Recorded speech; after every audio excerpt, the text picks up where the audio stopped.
For decades, people from around the world have claimed to experience something beyond imagination: strange lights, lost time, memories of being taken aboard a craft against their will.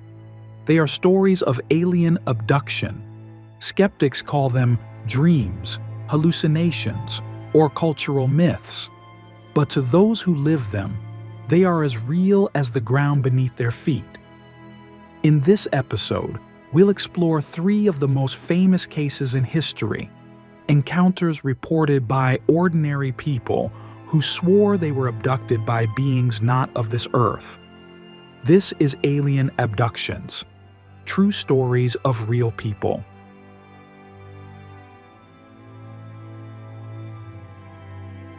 It begins in the early hours of September 20th, 1961. Betty and Barney Hill, a married couple from Portsmouth, New Hampshire, are driving home from a vacation in Canada. The night is quiet. The road is empty. Suddenly, Betty notices a bright light in the sky, moving strangely. At first, they think it's a star, maybe an airplane, but the light grows larger, closer, following them. Barney stops the car, pulls out binoculars, and sees something extraordinary: a disc-shaped craft hovering low with rows of windows. Inside, he claims, were figures, humanoid beings, watching them. Terrified, the couple speeds away. But then, they experience something strange. A buzzing sound fills the car, a tingling sensation, and then silence. When the Hills finally reach home, hours have passed, hours they cannot account for. In the days that follow, Betty has vivid dreams. In them, she and Barney are stopped by strange beings, taken aboard a craft, and examined. The figures look almost human, but with large eyes and grayish skin. Under hypnosis, both Betty and Barney describe the same scenes: medical-like examinations, telepathic communication, and disorientation. One detail stands out. Betty recalls being shown a star map, lines connecting different stars. Years later, an amateur astronomer recognized it as resembling the Zeta Reticuli system, a binary star 39 light-years from Earth. The Hill case became the first widely publicized alien abduction in modern history.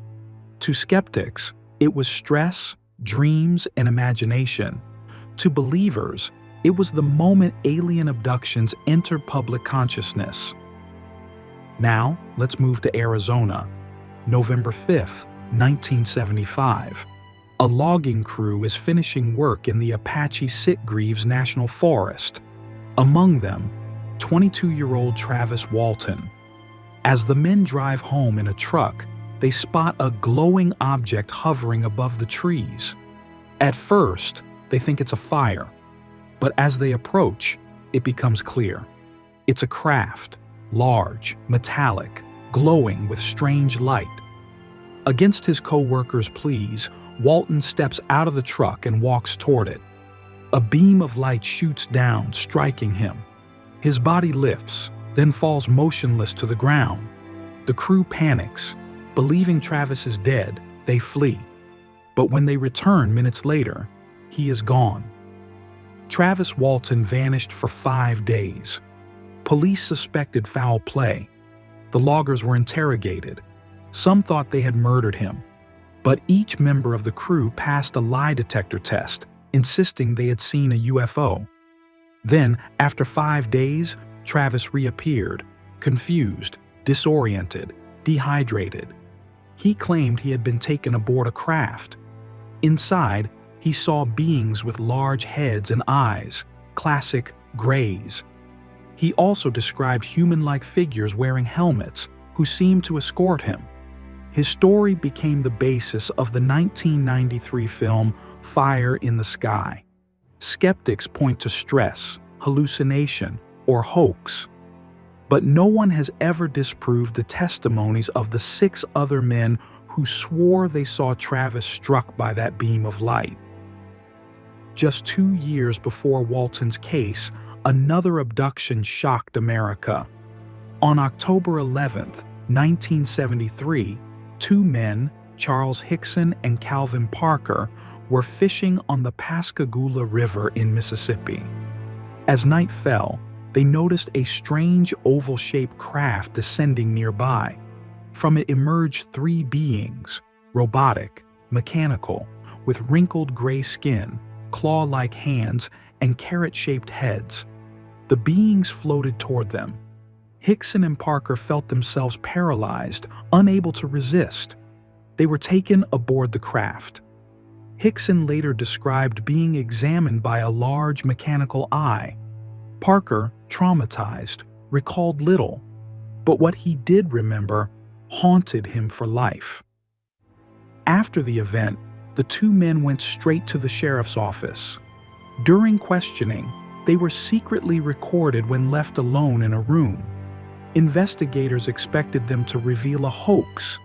Instead, the recording captured two terrified men whispering about what they had just experienced. The Pascagoula case remains one of the most documented abductions on record, with police files, audio tapes, and consistent testimony over decades. 3 cases. Betty and Barney Hill, a couple returning home, their lives forever changed. Travis Walton, a logger taken before his friend's eyes, gone for 5 days. Hickson and Parker, 2 fishermen, ordinary men, shaken to their core. What unites them is not just the strangeness of their experiences, but their persistence. Decades later, they never recanted. Skeptics argue abductions are dreams, hallucinations, sleep paralysis, or cultural myths amplified by media. And yet, details from these cases overlap. Bright lights, paralysis, examination, beings with large eyes and gray skin. Coincidence or evidence? The phenomenon of alien abduction continues to haunt the human imagination because it speaks to a deeper fear, the loss of control, the intrusion into our most private existence, and the possibility that we are not alone. So, what do we make of it? Are these abduction stories the products of stress, trauma, or the sleeping mind? Or are they glimpses of something far stranger, experiences with beings that exist beyond our understanding? The truth remains elusive, but one thing is certain: the people who lived these stories believed them, and their voices still echo today, reminding us that the mystery is far from over. This was Alien Abductions, true stories of real people. If you found this journey fascinating, let us know. Leave a comment, share your thoughts, and subscribe for more explorations into the mysteries of our world. Until next time, stay curious.